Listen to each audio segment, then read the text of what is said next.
جو طاقت رکھنے کے باوجود روزہ رکھتا ہے اس کا کیا حکم ہے؟ یقیناً ہمارے معاشرے میں بہت سے مسلمان ایسے ہیں جو اچھے بھلے صحت مند ہوتے ہیں، مقیم بھی ہوتے ہیں اور روزے رکھتے ہی نہیں، وہ معمولی سمجھتے ہیں اس کو۔ اسلام کے بنیادی ارکان میں سے ایک رکن ہے، بہت بڑا فریضہ ہے اسلام کا۔ جو چھوڑ دیتا ہے نا روزہ، ایک حدیث ہے صحیح ابن حبان میں اور صحیح ابن خزیمہ میں، رسول اللہ صلی اللہ علیہ وسلم نے فرمایا، صحیح حدیث ہے، میرے پاس دو آنے والے آئے، انہوں نے مجھے اٹھا لیا اور ایک سخت پہاڑ کے پاس لے گیا اور کہا مجھے اس پر چڑھو۔ میں نے کہا میں اس کی طاقت نہیں رکھتا ہوں اس پہاڑ پر چڑھنے کی۔ انہوں نے کہا اب چڑھو، ہم آپ کے ساتھ تعاون کریں گے۔ تو میں نے چڑھنا شروع کر دیا۔ جب میں اس کی بلندی کے برابر پہنچا نا، میں نے کرخت سی آوازیں سنی۔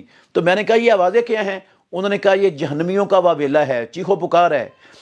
میں آگے گیا تو کچھ دیکھا، لوگوں کو الٹے لٹکے ہوئے ہیں اور ان کی باچھوں سے خون بہہ رہا ہے۔ میں نے کہا یہ کون لوگ ہیں؟ انہوں نے کہا یہ وہ لوگ ہیں جو روزے پورا ہونے سے پہلے کھول دیتے تھے۔ تو جو روزہ پورے ہونے سے پہلے کھول دے اس کی یہ سزا ہے، تو جو سرے سے رکھتا ہی نہیں وہ کتنا بڑا مجرم اور کتنی بڑی سزا ہوگی اس کی۔